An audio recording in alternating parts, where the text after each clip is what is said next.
part of Experience Megastore is car limits driver training. In comparison to a track day, it gives us a chance to lose control without crashing our vehicle. Not only do you get round faster, but you'll get round safer. So it's for every driver without worrying about crashing the vehicle. So what we start with on the day, we have a look at braking, see how quickly we bring the vehicle to a stop. We look at high-speed bend, give you advice and tips.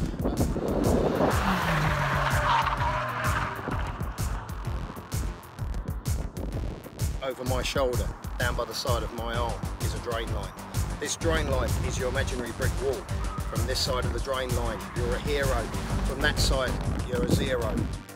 After lunch, we look at some traction circles. In other words, we try and steer the vehicle without moving the steering wheel. We try and correct a slide without moving the steering wheel, throttle control. Around me you can see we have a sea of cones. We set up a little circuit. We look at style, we look at technique, we look at braking. All the things that we've previously done before on the training, we look at going against the clock. So Graham, hi. Thanks for talking to us. You're doing a driver training day today. Yep. So what brought you here today, apart from the need to or the desire to become a better driver?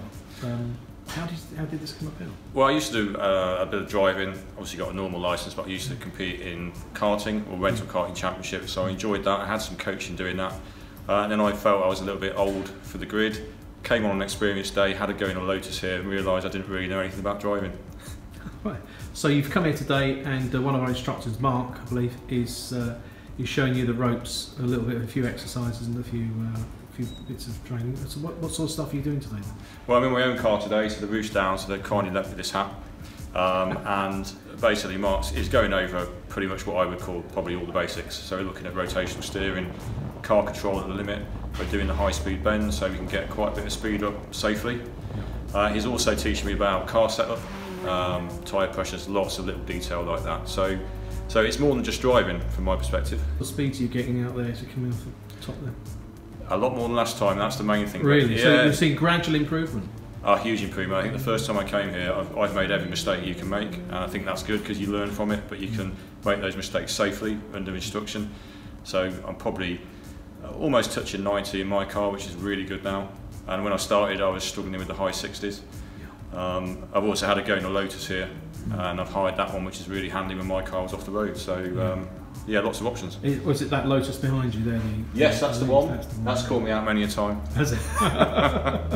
So how many of these days have you done then, Greg? I've actually lost count now. I've also done I've started doing some circuit driver training. I've now registered and I'm going to be competing in hill climbing next year. So fabulous. My focus has changed a bit, and now Mark's looking at some skills that are going to hopefully help me in my class in hill climbing. So it really complements kind of hill climbing schools and sprint and activity days. So it's something I recommend to my fellow competitors, but not too keenly. But just maybe not to fellow race competitors, because you don't want to give them the edge. But in terms of the average guy who goes out and buys himself a nice, a rear-wheel drive sports car or something, maybe a guy goes out and buys an Elise or something, would you think that this would be a common sense decision to come on? Because one of the things we often hear is that chap goes out and spends £50,000 on a Lotus, and can't necessarily can't necessarily get the best performance out of it, in that he would probably be the weakest link in the chain. In their not necessarily skill level, but their own understanding of what's going on with the wheels. And so, does this represent a good value for money? Yeah, absolutely. And I was that guy a little while ago when I stopped karting. I went through about 3 different Lotuses and Genettas and a few other different cars, all presented different challenges. But the key thing is that you can go to the limit safely here. So for a Lotus car, for example, that is mid-engine, it could catch you out in a slightly different way to what I'm currently driving, but the instructors take you through that, and you get to experience the difference safely, and ultimately learn the skills that will keep it under control. So when you go on to circuit driving or something else, you can do so, for me, with a little bit more confidence. So Adrian, here on another driver training day, how many of these have you done now? So I've probably done about 15. I think I probably did 6 last year, and because I really felt the benefit, I've come back again. So I'm now doing them roughly twice a month. Really? Yeah. That's rather a lot. Are you enjoying them, obviously? Yes. They're an alternative to track days, but you can really push your car much harder. and Mark, the instructor, he does give you a lot of useful tips in terms of driver training and also in terms of how you can improve the car. Oh, brilliant. Okay, so what sort of things have you done today then? Today we started with a exercise on the high-speed bend. That's just learning to control oversteer, just holding the steering wheel very light. When you feel the steering wheel want to kick back, just allow it to. Then we've done a braking exercise. Then there's an exercise called rotational steering where you learn about understeer and the effect of power. And then towards the end of the day you do an exercise on a short, almost sprint course. And that, if you understand how all the techniques fit together, just allows you to test your skills. And that's what's happening right now? Yes, absolutely. Yes. So you've got 4 drivers, they each get 3 laps. Mark times them, and then he'll give you some feedback. And in particular, Mark likes if you've done 3 very consistent laps. You know, it's much better than 1 really fast one and 2 spins. Okay, so just with the rotational steering, could you explain that? Right, well what this teaches you to do is to hold the steering wheel at 3 o'clock and 9 o'clock, and then to turn you move your arms around like that. Once you get round to that point, you then move the hand back, and the reason for doing this is if you do get oversteer and the back of the car kicks out, you can get the steering wheel back round very quickly, and also when you have a much better idea of where the wheels are straight. If you just do the hand over hand technique, then you haven't really got a clue where the steering wheel is. Right, okay. And do they do the exercise where you basically put the steering on full lock, and then you go around in a circle and you accelerate and decelerate? Yes. So and you steer the car effectively with the accelerator? Yes, so you can, using that technique, you can push the car across the asphalt training area. So when you apply the throttle, the circle opens out, and when you come off the throttle it tightens. So by doing that every half circle, you can then move the car across. So this obviously teaches you to steer with the accelerator? Yes, and it teaches you effect of, you might say, getting on the throttle a bit too early and producing understeer. And then you've found these techniques very useful?